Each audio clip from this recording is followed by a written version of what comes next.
దేవుడు భూమిని శూన్యంలో వేలాడదీసినట్లు మనం చూస్తున్నాము.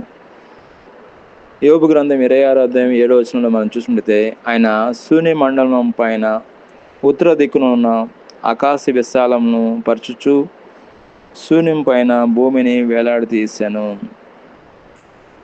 కాబట్టి ఇక్కడ మనం చూసినట్లయితే దేవుడు ఆశ్చర్యకరుడు. ఆయన భూమిని శూన్యంలో వేలాడదీసినట్లు మనం చూస్తున్నాము.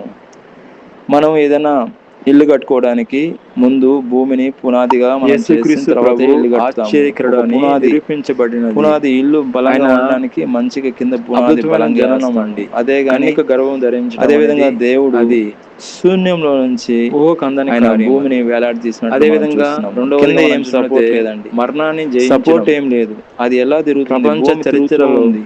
భూమి ఎలా తిరిగి లేచిన దేవుని యొక్క శక్తి ద్వారా ఆయన మరణాన్ని జయించిన నిజ దేవుడు.